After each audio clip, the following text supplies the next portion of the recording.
नमस्कार, मैं doctor Amit Tripathi BLLB second semester में और आपको हम आज पॉलिटिकल साइंस सेकेंड पेपर पर बात कर रहे हैं। और जो हमारा एक टॉपिक है वो है कि दंड की समस्या। राज्य के द्वारा जो बल का प्रयोग किया जा रहा है कितना न्याय संगत है, उसकी क्या औचित्य है। और इस जो टॉपिक को बड़ा नैतिक और कानूनी मुद्दा है, यानी बड़ा मॉरल और जिसको कहते हैं लीगली इशू है। यहाँ पर प्रश्न उठता है, जो प्रश्न मैं उठते हुए देख रहा हूँ वो यह है कि राज्य को किस हद तक, स्टेट को और किन नियमों तक, किन उद्देश्य तक बल का प्रयोग करना न्याय संगत ठहराया जा सकता है। स्टेट जो फोर्स का यूज़ करती है अगेंस्ट द सिटीजन, उसको न्याय संगत क्या है, जब उस पर हम बात करते हैं तो न्यायपूर्ण होने के लिए 3 पॉइंट आपको हमेशा याद रखना है, जो बीएलएलबी सेकेंड सेमेस्टर में अगर आपको पूछा जाता है तो आप उसको बता सके। पहला, कानून द्वारा साफ परिभाषित अपराध की बात हो। दूसरा, अपराध की गंभीरता के अनुपात में हो। तीसरा, सभी नागरिकों के साथ एक समान तरीके से लागू हो, न कि भेदभाव पूर्ण हो। यानी जो पहला था कि जो क्राइम किया हो वो कानून के द्वारा बड़ा स्पष्ट रूप से परिभाषित हो। दूसरा चीज़, दंड और अपराध का एक अनुपात बराबर होना चाहिए।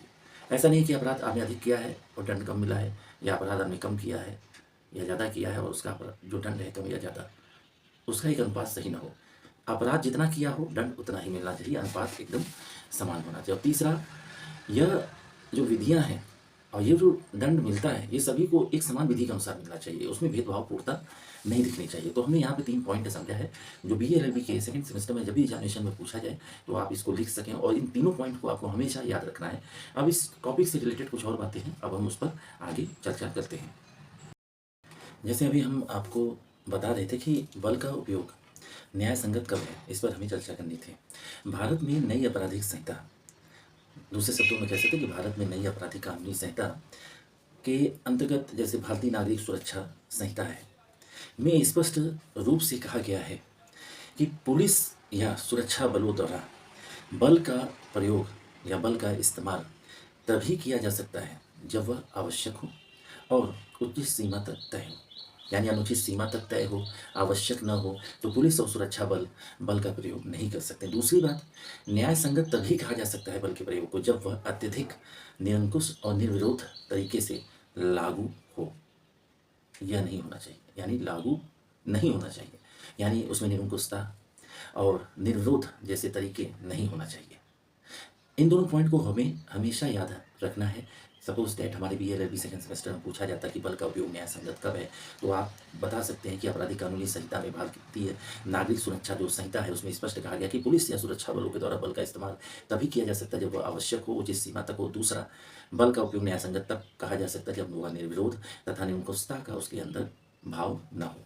तो ये दोनों पॉइंट को हमेशा याद रखना है। बीएलएलबी के सेकंड सेमेस्टर में इस पर सवाल आ सकते हैं, छोटे भी सवाल आ सकते हैं, या लॉन्ग जो क्वेश्चन आते हैं उसमें आप इसको इंक्लूड कर सकते हैं। तो अब हम आगे की तरफ बढ़ते हैं, इसी टॉपिक से रिलेटेड सब टॉपिक पर बात करते हैं। चलिए थोड़ा सा और हम आगे देखते हैं। मानवाधिकार और संवैधानिक दृष्टिकोण राज्यिक बल पर के उपयोग के विषय में क्या कहता है, इस पर कभी कभी छोटे क्वेश्चंस भी आ सकते हैं, कभी कभी लॉन्ग क्वेश्चन में हम इंक्लूड कर सकते हैं। तो आपको सबसे पहले 3 पॉइंट याद रखना है।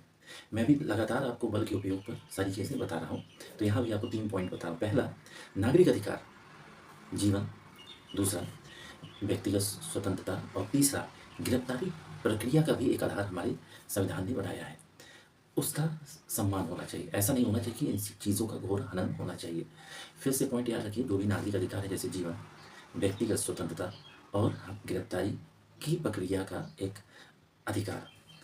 अब दूसरा पॉइंट है कि लोक कल्याण और सार्वजनिक व्यवस्था को सुरक्षित रखने के लिए सीमित और नियंत्रण जैसी व्यवस्था होनी चाहिए। यानी लोक कल्याण एवं सामाजिक व्यवस्था को, जिसको सार्वजनिक व्यवस्था भी कह सकते हैं, सुरक्षित रखने के लिए सीमित और नियंत्रित व्यवस्थाएं होनी चाहिए। और तीसरा, जन अदालतें और मानवाधिकार आयोग का होना बहुत जरूरी है।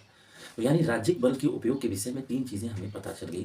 पहला, नागरिक अधिकार जो जीवन है, व्यक्तिगत स्वतंत्रता, गिरफ्तारी प्रक्रिया का अधिकार, इनका सम्मान होना चाहिए, इनका घोर हनन नहीं होना चाहिए। दूसरा, लोक कल्याण एवं सार्वजनिक व्यवस्था को सुरक्षित रखने के लिए सीमित और नियंत्रित होना चाहिए। और तीसरा, जन अदालतें, न्यायालय भी कह सकते हैं, और मानवाधिकार आयोग होना चाहिए। मानवाधिकार आयोग क्या करता है, मानव के अधिकार उससे दिलाता है। यानी कोई भी संवैधानिक व्यवस्था अगर मानवाधिकारों का दुरुपयोग करती है तो मानवाधिकार आयोग वहाँ डटकर उन संवैधानिक विधियों को सुरक्षित रखता है जो हमारे संविधान में बनाई गई हैं, मानवीय अधिकारों को संरक्षित करने के लिए। तो यहाँ पे हमने 3 पॉइंट जाना। इस तरह हमने बल के उपयोग पर बहुत सारी बातें की और ये दंड की समस्या के अंतर्गत बीए एलएलबी सेकंड सेमेस्टर में एक टॉपिक है, नागरिकों के खिलाफ बल की उपयोगिता की न्याय संगतता एवं औचित्य। बीए एलएलबी सेकंड सेमेस्टर की परीक्षाओं में मेरे ख्याल से 1 महीने 1.5 महीने बचे हैं, अभी डेट आई है संभावित, और अभी परीक्षा फॉर्म भरे जा रहे हैं। परीक्षा फॉर्म नहीं भरेंगे तो आपको admit card BA LLB second semester का नहीं मिलेगा। इसलिए आप इंस्टीट्यूशन में आइए, बीए एलएलबी सेकंड सेमेस्टर की परीक्षा का फॉर्म भरिए और जैसे आपका एडमिट कार्ड आपको समय से मिल सके। और आपको बेहतरीन तरीके से सारी वीडियो को सुनना है और उसके पॉइंट को लिखना भी है। और कहीं अगर आपको इश्यूज़ होते हैं तो आप मुझे किसी भी समय फ़ोन कर सकते हैं, रात्रि के 10 बजे के बाद का समय, सुबह से तक का छोड़कर। और मुझे उम्मीद है कि मंगला देवी स्मारक group of college online video के माध्यम से बीएलएलबी सेकंड सेमेस्टर की जो क्लासेस आपके बीच में लाया है वो निश्चित रूप से आपको सफल बनाएगी और एक बेहतर अंक देगी। तो अंत में यही कहना चाहूँगा कि लगातार वीडियो सुनते रहिए और अपने फीडबैक भी मुझे मेरे नंबर पर व्हाट्सअप कर सकते हैं। तो चलिए अगले क्लास के वीडियो के साथ हम बहुत जल्दी मिलते हैं और तब तक के लिए आपको धन्यवाद। नमस्कार, मैं डॉक्टर अमित त्रिपाठी।